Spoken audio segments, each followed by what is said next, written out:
안녕하세요. 이나무의 품질잡이 양쌤입니다. 여러분들을 품질경영의 세계로 안내합니다.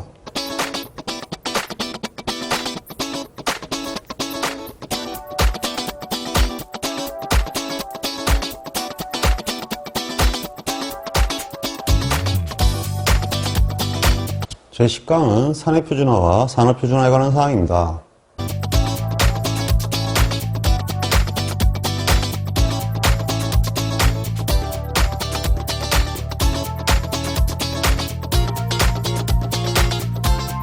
제 10강의 첫 번째 주제는 여러가지 산해표준화에 관한 사항입니다.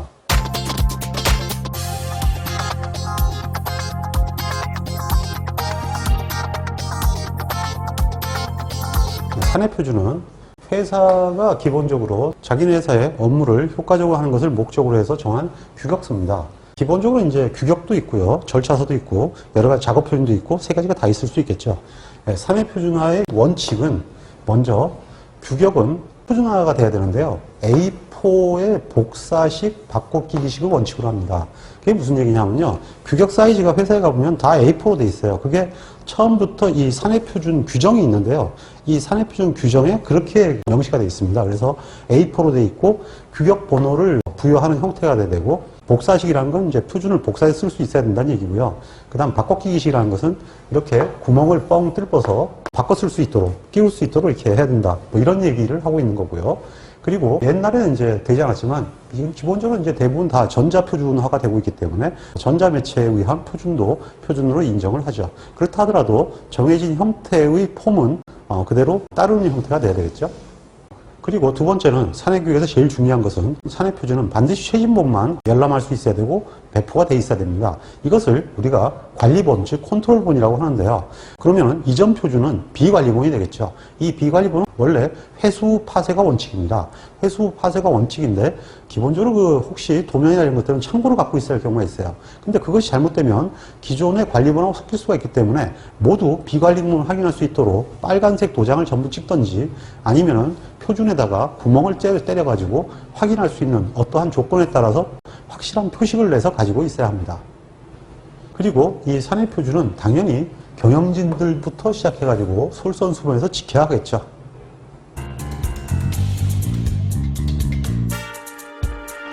물론 산해표준화를 하는 데 있어도 여러 가지 조건이 있습니다. 어떤 내용이냐 하면 먼저 실행 가능성이 있는 것을 해야 됩니다. 남들이 한다 해서 그걸 무조건 표준화해서는 안 되고요. 우리가 할 것을 표준화해야 되는 것입니다.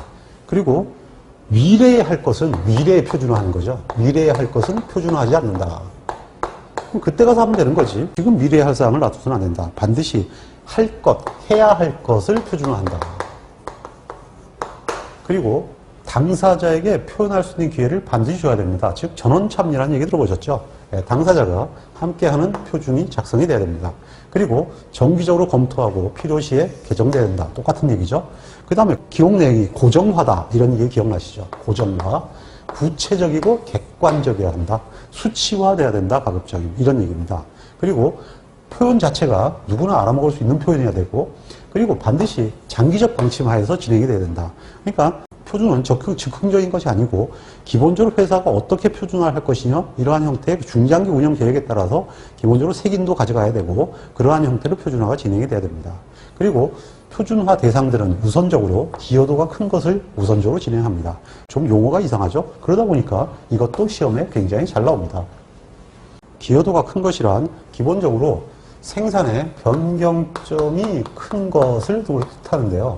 이 변경점이 크다는 것은 주로 어떻게 되냐면은 기본적으로 이 엄청난 개선이 있었어요. 그러면 생산 패턴이 완전히 바뀌죠? 개선이 있었으면 이건 당연히 표준화돼야 된다. 이런 얘기가 되고요. 두 번째는 용접이나 이런 특수공정의 경우에 숙련공이 바뀌게 되면 기본적으로 그 숙련공들 자체의 작업 특성이 달라질 수 있습니다. 그래서 이런 경우도 기본적으로 변경점에 해당하기 때문에 표준화가 분명히 되어 있어야 되고요. 그 숙련공에 대한 인증이나 이러한 형태의 절차가 표준화되어 있어야 된다. 이런 얘기가 되고요. 그 다음에 당연히 산포가 큰 것은 표준화하지 않으면 산포가 더 커지겠죠. 그리고 여러 가지 기타 변경점, 즉 협력업체가 변경된다든지 등등의 제조가 흔들릴 수 있는 사항들이 발생할 수 있다면 제조 변경점에 대해서는 반드시 기여율이 큰 것으로 보고 다 그 과정이 표준화되어 있어야 된다. 이런 얘기죠. 그리고 좀 특이한 것은 통계적 수법을 활용해서 관리할 공정이다. 이렇게 돼 있는데요. 아마 이제 이런 것은 원래 이 사내표준화 이론이 등장한 것은 1950년대거든요. 그러니까 그 당시만 하더라도 통계적 수법을 활용한다는 것 자체가 굉장히 고난도의 관리였을 거예요. 그래서 그것을 하고 싶은 것은 우선적으로 중요한 공정에 접근했을 테니까 결국은 이것이 중요한 공정이다라는 걸 뜻한다는 얘기가 되죠. 그러니까 당연히 중요한 공정이니까 표준화되어야 되는 것은 당연한 거 아니겠습니까? 아마 그런 차원에서 만들어진 얘기로 봅니다. 자, 그러면 사내규격의 제정, 개정, 폐지에 관한 사항입니다. 이것도 혹한 생뚱맞게 시험이 나오는데요. 언제 제정하느냐? 제정이 필요할 때, 즉 규격이 없을 때 제정을 하겠죠. 그리고 새로운 형태의 제품이나 제조 방식이 시작되었을 때 당연히 이거는 제정을 하겠죠. 그리고 개정은 뭐냐 하면은 현재의 표준이 문제가 생겨서 고쳐야 할 때, 이럴 때 당연히 개정이 될 것이고요. 그 다음에 우리가 어떠한 인증을 받고 있는데 그 인증 기관에서 규격이 바뀌었어요. 예를 들면 IS 9000을 땄는데 IS 9000이 바뀐 겁니다. 그럼 당연히 그 하위 규격들은 다 바뀌게 되는 거죠. 예, 그럴 경우에 개정이 되는 건 당연하죠. 그 다음에 생뚱맞은 문제가 있는데요. 폐지에 관한 사항입니다. 폐지는 뭐냐 하면은 당연히 용도가 없으면 폐기를 하는 거죠. 그리고 기본적으로 다른 규격이 대체 규격이 나왔기 때문에 이것은 폐기할 사유가 생겼다. 이렇게 되는데 이 시험 문제 다음 중 개정이 필요한 경우가 아닌 것은 쭉 써놓고 하나는 규격이 필요 없어졌다. 이렇게 돼 있어요. 그럼 그거는 뭐냐 하면 폐기 사유니까 개정 사유가 아니다. 이런 문제도 나와 있거든요. 기출문제 한번 확인해 보세요. 이번에는 사내규격에 대한 세부적인 규격 내용에 대해서 보도록 하겠습니다. 먼저 불만처리 규정인데요. 이 불만처리는 뭐냐 하면 고객이 클레임을 걸었어요. 클레임을 걸었으면 그 클레임을 접수부터 시작해서 그 클레임에 대한 대응인데요. 당연히 원인을 조사해서 먼저 해답을 해준다. 그러니까 클레임이 나오면 먼저 딴지부터 군다. 초동 대책을 한다. 그게 아니고 원인 조사가 먼저 선행이 돼야 되고요. 그리고 고객에 해답을 해준다. 순서가 이렇게 해야 된다. 이렇게 돼 있어요. 그 다음에 답을 먼저 해주고 그리고 이제 대책을 세운다. 이렇게 돼 있죠. 그래서 여기에 따라서 시험 문제가 출제가 돼 있습니다. 그래서 불만 처리 문제를 자세히 보면 이 순서에서 나오기 때문에 순서를 뒤집어 놓고 맞냐 틀리냐를 물어보는 경우도 있으니까 반드시 확인해 두시기 바랍니다. 자, 그리고 회사에서 반드시 갖고 있는 것이 자재규격과 제품규격입니다. 뭐 이게 없으면 얘기가 안 되죠.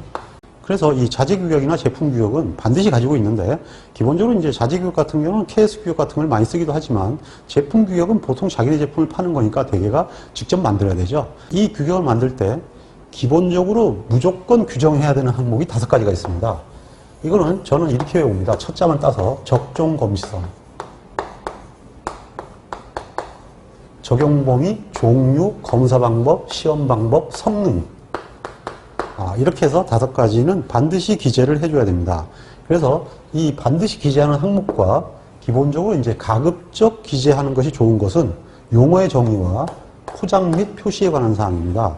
그래서 일단 이것도 기재하는 게 좋은데 뭐 시험 문제는 옛날에 이런 문제도 있었어요. 가급적 규정하기 좋은 것은 무엇이냐, 뭐 반드시 규정해야 하는 것이 무엇이냐, 뭐 이런 식으로 시험이 나왔는데 여기서는 기본적으로 이제 얘들도 사실은 뭐 정의하는 게 좋으니까 당연히 정의를 해야 된다. 이렇게 생각하시면 되고요. 물론 시험에서는 이렇게 나올 수도 있지만 일반적인 시험 문제는 이 성능과 관계돼서 많이 나옵니다. 사실은 제품 특성에다가 성능 외에도 표시할 게 많거든요. 내구성이라든지 뭐 여러 가지를 표시할 수 있는 거 아니겠습니까? 형상도 있고 뭐 이렇게 돼 있고. 근데 성능만 일단 정의를 해놨거든요. 반드시 표현하는 걸로. 그게 이제 어떤 문제냐 하면 이런 문제예요. 기본적으로 이 성능을 제외한 나머지 항목들을 규정하지 않아도 될 때라고 되어 있는데요. 이 안 해도 될 때 해당되지 않는 것은 시험에 이렇게 나옵니다. 결론적으로 성능 외에는 꼭 기재할 필요는 없는 거거든요. 그러니까 안 해도 될 때 분명히 단서가 달려 있는데 이럴 때는 안 해도 된다. 즉 성능만으로 충분할 때 성능으로 제품 설명이 끝나면 더 이상 안 해도 좋다. 이런 겁니다. 허용입니다. 그 다음에 다른 항목에서 규정하는 것이 적당할 때 성능 이외에 몇 가지를 더 규정을 하는데요. 여러 가지 항목이 있을 거 아닙니까? 근데 그 중에서 2-3가지만 기준으로 하고 많은 거예요. 왜냐하면 그쪽만 있어도 충분할 때 이런 얘기죠. 그래서 이런 경우도 있는데요. 이거 말고 좀 특이한 경우가 있습니다. 개를 정의하면 기술이 진보하지 못할 때, 그리고 이거는 생산자가 알아서 해야 될 때, 그리고 의미가 없을 때, 이러한 경우도 포함되어 있습니다. 기출문제를 확인해서 어떻게 출제를 하는지 반드시 확인해 두시기 바랍니다. 그리고 그 항목을 거꾸로 반드시 규정해야 할 때가 있어요. 이건 왜냐하면 성능 가지고는 설명이 곤란한 거예요. 성능 또는 다른 걸로 설명이 곤란하다면 반드시 그걸 설명해야겠죠. 그리고 성능과 함께 반드시 그 항목을 설명해야 될 때 이것도 포함이 됩니다.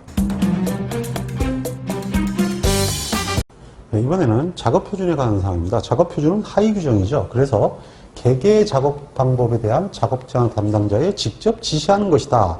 이렇게 되어 있어요. 그래서 이게 작업 표준의 정의로 되어 있고요.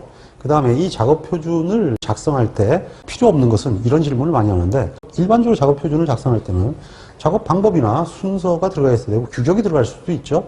그리고 작업장의 주의사항이라든지 이상시 조처 방법, 그리고 작업 안전에 관한 사항, 뭐 이런 것들이 이제 전반적으로 들어가게 되는데요.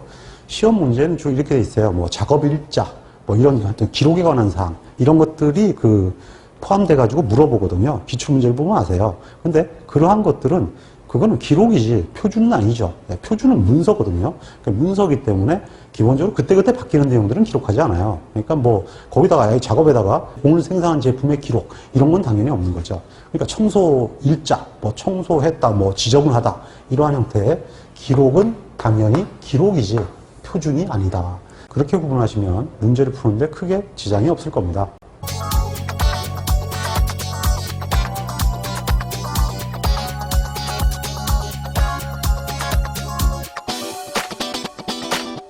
이번에는 ISO와 국제표준에 관해서 학습합니다.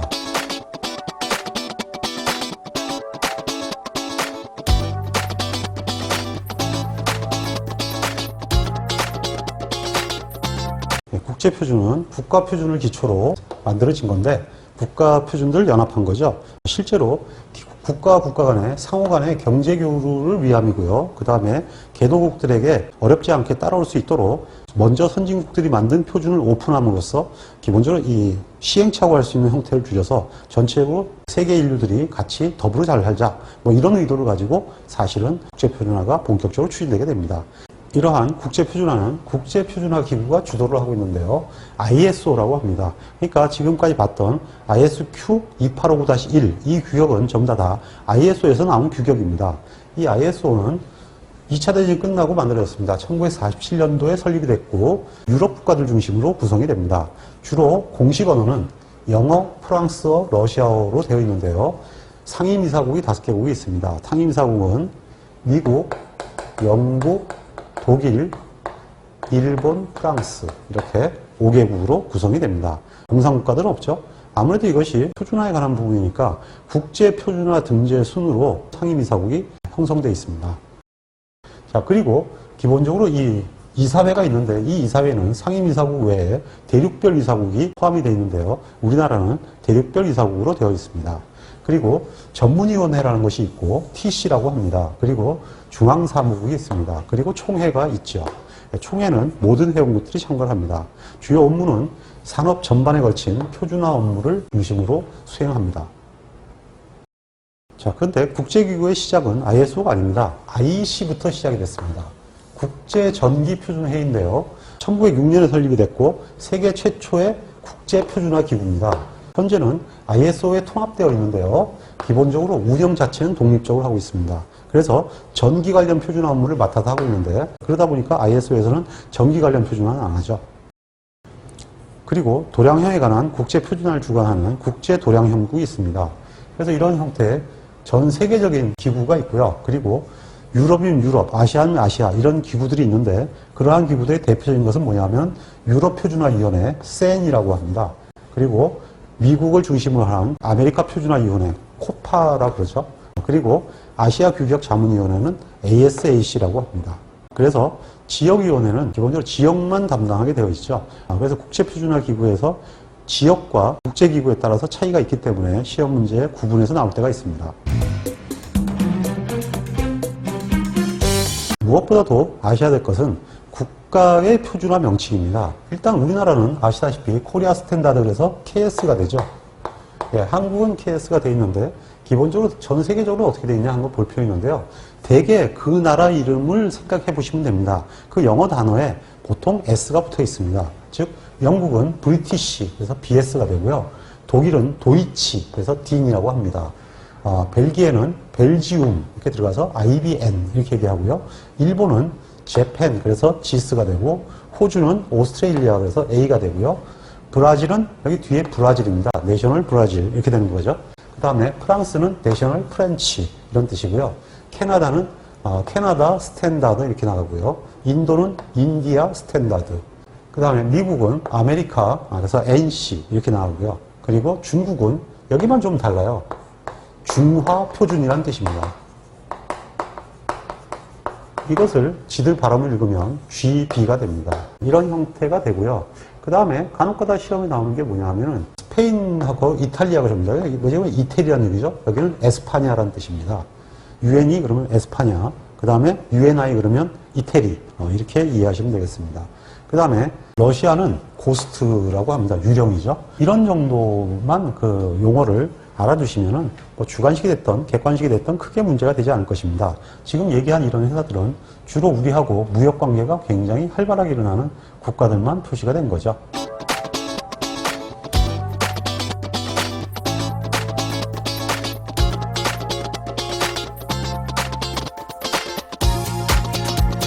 제 10강의 세 번째 주제는 산업표준화와 KS 인증제도에 관한 사항입니다.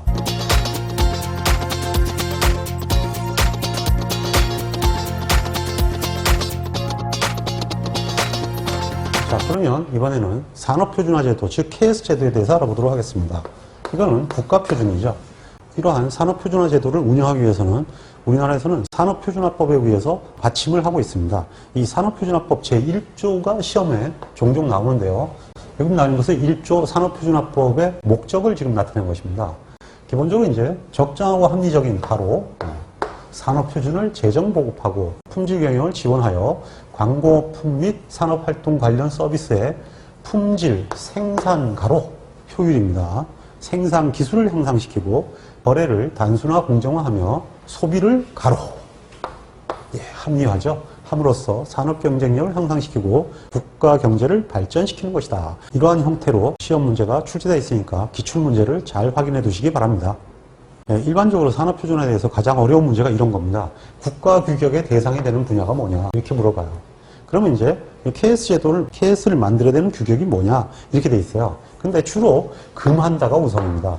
우선 만들어야 되는 것은 전국적으로 표준화할 필요가 있는 것이고요.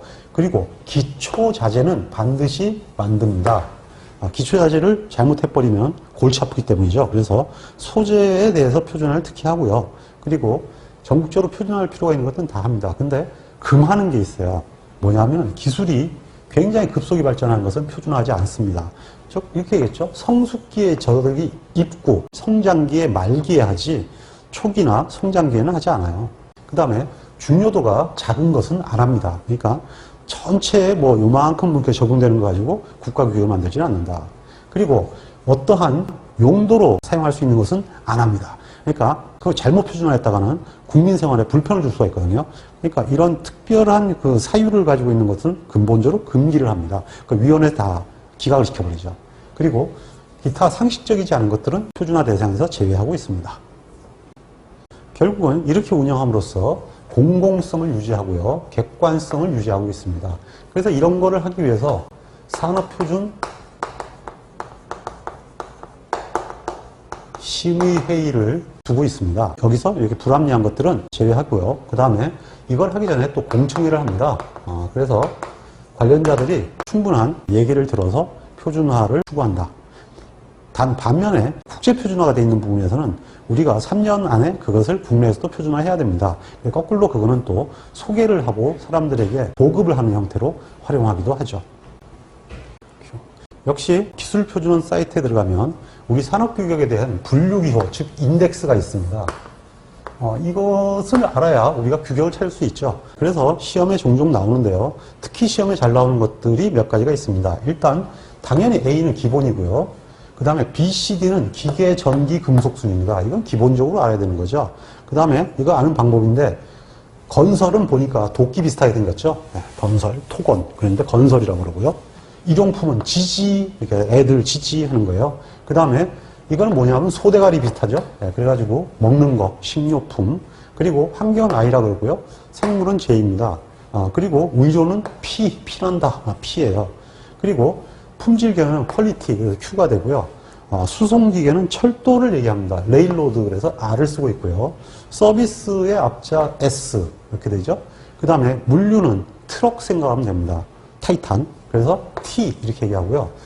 조선은 V인데요. 이건 뭐냐면 배 앞부분 부분이 이렇게 생겼죠. 그게 V를 뜻하고요. 항공우주는 비행기가 이렇게 보통 표기하지 않습니까? 그래서 W랑 비슷해서 항공우주가 됩니다. 그리고 정보는 X파일 이런 식으로 외워두시면은 기본적으로 인덱스를 이해하시는데 크게 문제가 되지 않을 거예요. 그 다음에 지금 제가 설명한 이 몇 가지들이 주로 시험에 많이 나오는 것들이니까 그런 것들은 반드시 익혀두시기 바랍니다. 그리고 이 산업표준화법 제도에 따라서 KS 인증 제도를 갖고 있는데요. KS 인증 제도는 제품 인증이 있고 서비스 인증이 있습니다. 일단 이 제품 인증을 받기 위해서는 한국표준협회에 신청을 해야 되는데요. 기본적으로 이 KS 제품 인증은 공장 심사와 제품 심사 두 가지로 나눠집니다. 그러니까 기본적으로 시스템 심사도 일어난다는 얘기고 제품 심사도 일어나기 때문에 이것은 시스템 심사 앤드 제품 심사다 이런 걸 알 수가 있죠. 일단 시험에는 공장 심사하는 큰 카테고리 6개 항목이 나옵니다. 이거는 어떻게 오냐 하면요. 당연히 QM은 나오겠죠. 품질 경영. 그 관리는 다 붙습니다. 관리 이렇게 돼 있으니까 관리는 안 써도 되죠. 네, 무조건 이제 공장 심사하면 관리하는 것을 보는데 6개를 봅니다. QM 당연히 보죠. 그리고 흘러가면서 맨 앞에 뭐예요? 자재의 관리. 그 다음에 두 번째는 공정의 관리인데요. 공정을 관리하면서 제조 설비도 같이 봅니다. 그리고 마지막에는 제품이죠. 제품의 관리. 그리고 요 사이에서 뭘 합니까? 시험을 하죠. 시험을 하고 여기 제조 설비 관리를 하죠. 여기는 뭘 하겠어요? 검사 설비 관리를 합니다. 여기를 검사라고 안 하고 시험이라고 하는 것에 주목을 해주시기 바랍니다. 왜냐하면 시험 설비, 좀 이상하잖아요. 검사 설비라고 하거든요. 제조 설비니까 검사 설비라고 그러죠. 그럼 검사가 근데 검사, 이건 좀 곤란하잖아요. 그래서 시험, 검사 설비 관리 이렇게 얘기를 합니다. 그리고 마지막으로는 뭐냐면은 소비자 보호 및 환경 자원 관리예요. 이거 굉장히 이름이 길죠. 혹시 아실지 모르겠는데요. 소화자. 옛날에 치권이라는 영화가 있었거든요. 소화자로 기억하시면 소비자 보호 및 환경 자원 관리 금방 알게 되죠.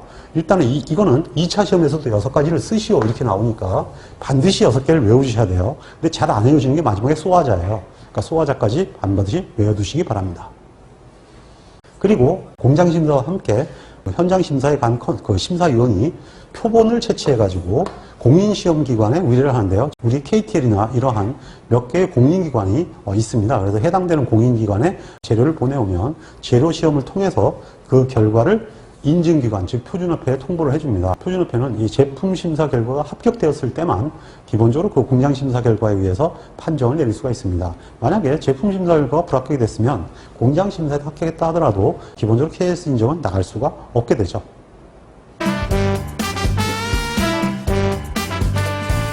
두 번째는 서비스 인증입니다.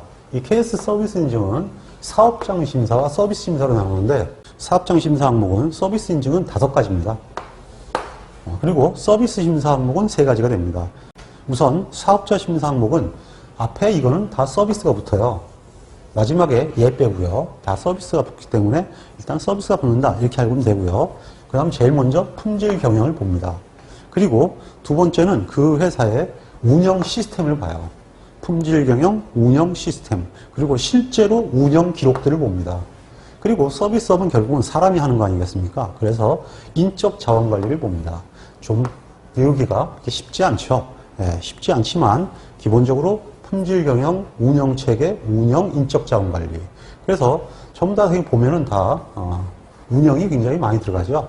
그리고 마지막으로 서비스 사업장이라 하더라도 일반적으로 뭐가 있다 그랬어요? 기본적으로 서비스 사업장이라 하더라도 세서의 4가지 원칙에서 유형성 평가한다는 얘기 배웠죠?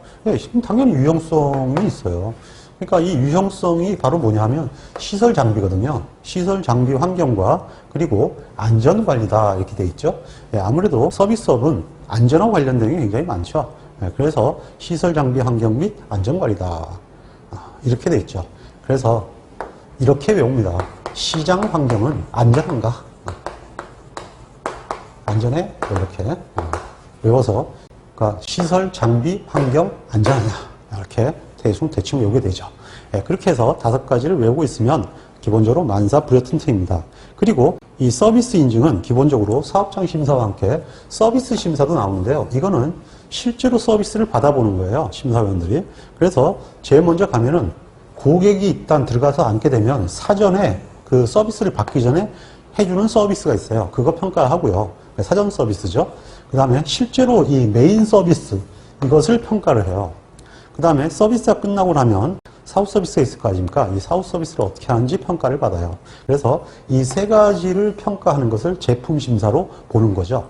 역시 이것도 심사위원들이 직접 가서 심사를 하게 됩니다. 자, 그러면 산업표준화 관련 기관들에 대해서 간단히 알아보도록 하겠습니다. 우리나라의 산업표준화를 이끄는 기관은 산업통상자원부인데요. 산업통상자원부 장관으로 되어 있지만은 실제로는 산업통상자원부 산하의 국가기술표준원이라고 있습니다. 이 국가기술표준원장께서 산업통상자원부 장관한테 위임을 받아가지고 본인이 다 처리를 합니다. 그러니까 실제로 산업통상자원부 장관으로 되어 있지만 실제 그 산업표준의 수장은 국가기술표준원장이다. 이렇게 생각하시면 되겠습니다. 그래서 기본적으로 산업규격을 재개정하는 문제라든지 그리고 ISO하고의 관계 실제로 ISO의 대사역을 겸직을 합니다. 그래서 실제로 그 국제표준의 협력이라든지 국내 표준에 관련되는 이런 일들을 국가기술표준원이 주관이 돼서 진행을 하고 있습니다. 이 국가기술표준원은 한국인정기구를 내두고 있는데요. 실질적으로 KS 관련되는 규격에 관련되는 모든 전반적인 일을 여기서 합니다. 물론 도량에 가는 부분도 이쪽에서 다 책임지고 하고 있죠. 그러니까 국가기술표준원의 핵심 기구가 바로 한국인정기구, 즉 코라스가 되겠습니다. 그리고 코라스와 함께 산하에 카스라는 조직을 두고 있습니다. 맥주가 아닙니다. 카스라는 한국제품인정제도를 가지고 있고요. 산업표준화법에 의해서 산업표준심의회를 개최를 하고 있습니다. 즉 여기서 기본적으로 표준에 대한 재개정을 하고 있죠. 그리고 정부 기구인 만큼 산하조직을 갖고 있는데요. 산하조직의 대표적인 데가 한국표준과학연구원, 즉 크리스라고 하는 데가 있고요. 한국표준협회가 그 산하단체로 되어 있습니다. 이 한국표준과학연구원은 기본적으로 국가표준 원기를 유지관리하는 곳이에요. 그리고 기본적으로 도량에 대한 연구를 집중적으로 하는 곳이고요. 그리고 한국표준협회는 기본적으로 이 규격을 주로 관리하고 보급을 하는 곳이고요. KS 심사를 맡고 있습니다.